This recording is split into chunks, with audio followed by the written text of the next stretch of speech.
mga kalutong bahay. May pakita naman ako sa inyong bagong recipe. Ito ay ang pork balbakwa. At gagamit tayo dito ng pata ng baboy. At pakuluan natin ito.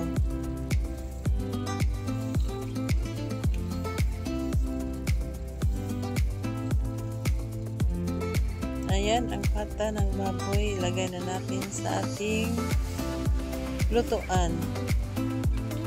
Sa ating kaldero. Lagyan natin ng tubig na aapaw sa ating karne para ating pakuluan.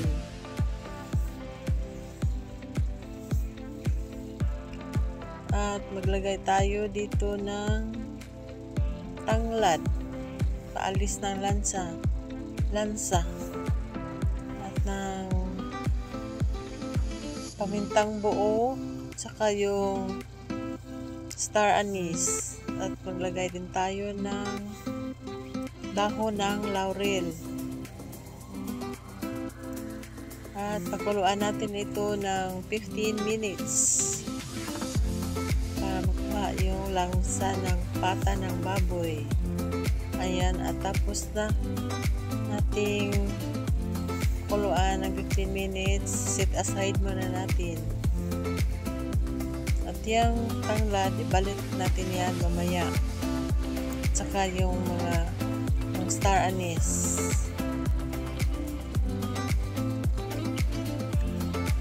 At itong ating pinakulo ang pata, pupugasan natin yan. Pugasan natin. Kasi meron pa dyang mga dumi-dumi na dumikit sa ano niyan, laman. Balik natin yan mamaya, yung star anise. At tapos na natin yung nahugasan ang ating pata. At magisa na tayo. Painit muna tayo ng mantika. Pag mainit na, ilagay na natin. Yung una kong ilagay ay ang sibuyas. Pagkainit niyan, lagay ko ang sibuyas na pula. Kahit anong klaseng sibuyas. Pwede puti. Or ano ang meron ka dyan. Ako, pula lang ang nasa akin. Kaya pula ang ginamit ko. Medyo mainit na yan.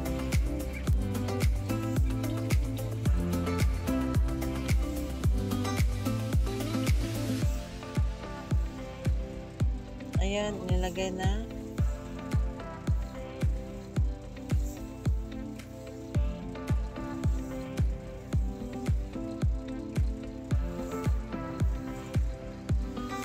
Tapos ang bawang.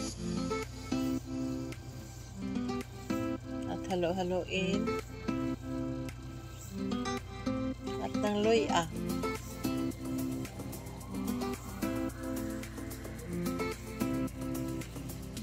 Ganyan lang, halo-halo.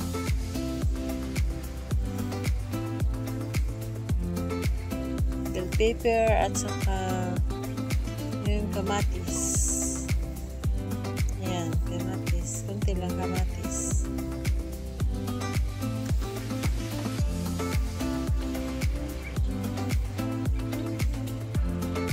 I-brown lang natin na ang ating mga sangkap.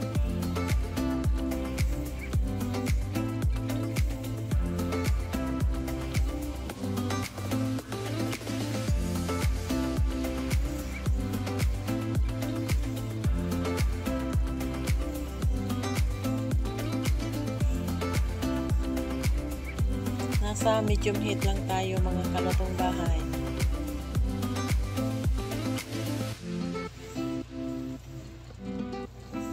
Pag medyo brown na yan, pag medyo luto na,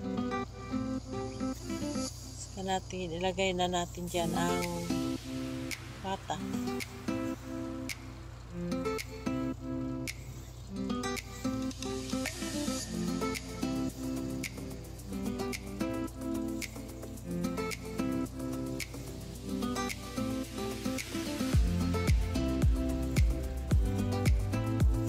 Halo-halo lang.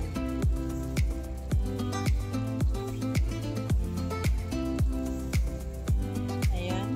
At ilagay na natin.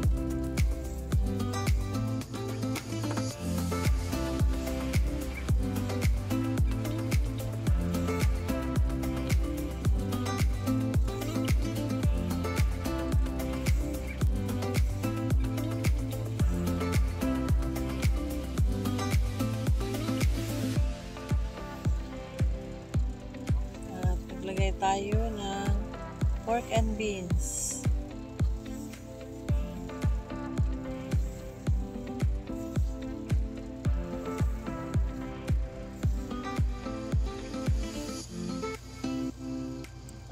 Maglagay na rin tayo ng tubig. Tamang umapaw lang sa ating pork pata.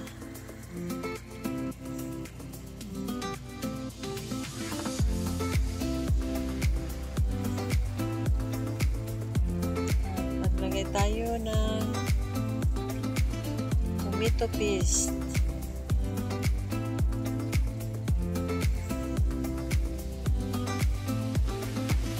Tapos niyan, ang una, brown black pepper at saka yung tomato paste.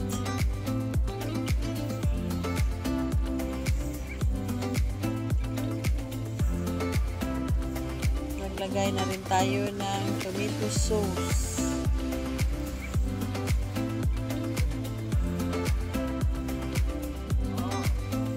At yung star anise. Yung tanglad, binalik natin tulad ng sinabi ko, at ng dahon ng laurel, at i-mix natin.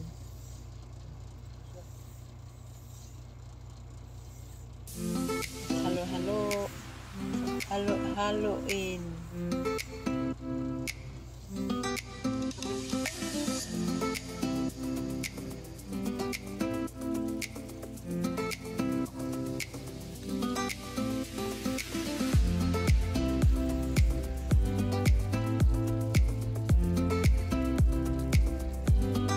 Dinagdagan ko ng tomato paste.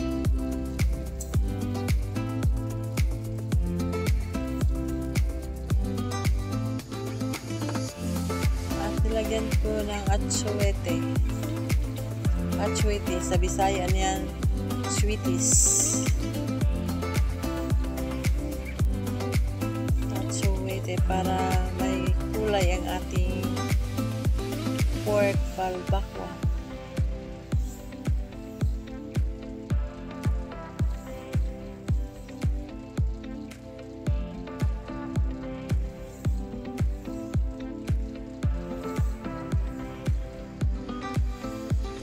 Ayan, takpan natin at pakuluan natin hanggang sa lumambot ng lumambot. Ayan.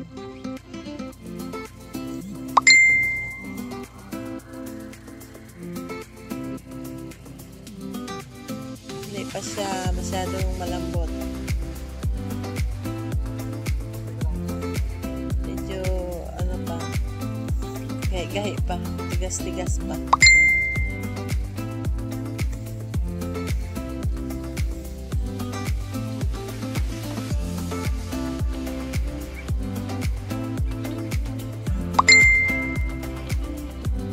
Kailangan malambot ang ating balbakwa para lalong sumangat.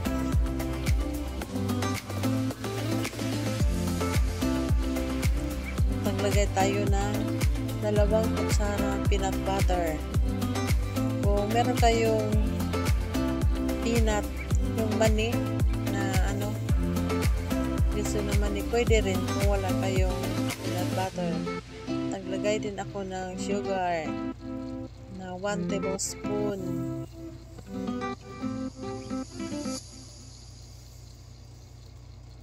Sarap yung peanut butter.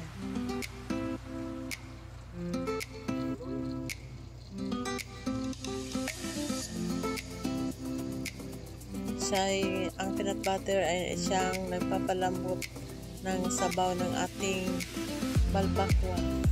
Ayan o. Tignan nyo ang creamy niya.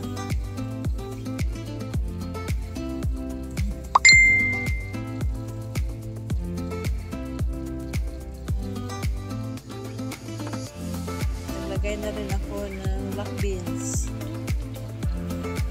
Pwede nasa inyo na kung anong ganong kadami ang inyong ilagay.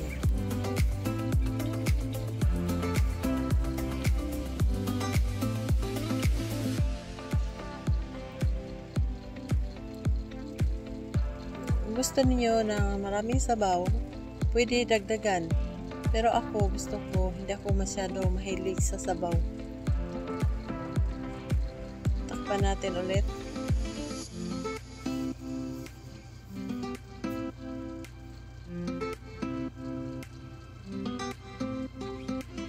Ayan. Check natin kung malambot na ba.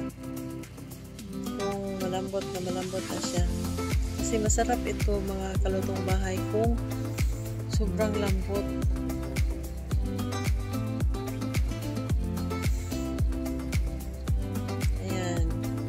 Ayan, malambot na oh. Ayan, lambot na yan.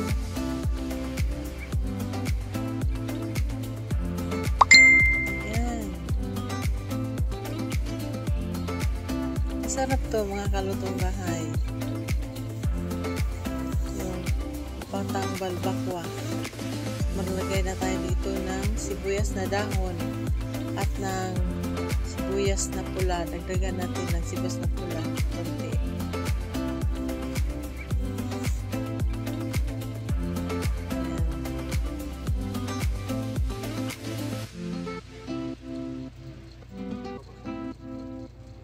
Pwede rin magdagdag ng bell pepper. Kahit anong idagdag nyo. Pangdagdag sarap.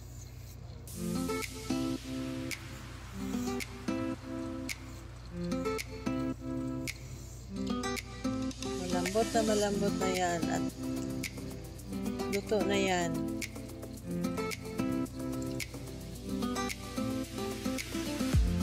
Ayan, luto na mga kalutong bahay ang ating pork pata na balbakwa. Sana nagustuhan ninyo ang ating recipe ngayon mga kalutong bahay at maraming salamat sa inyong panonood. Sana nag-enjoy kayo.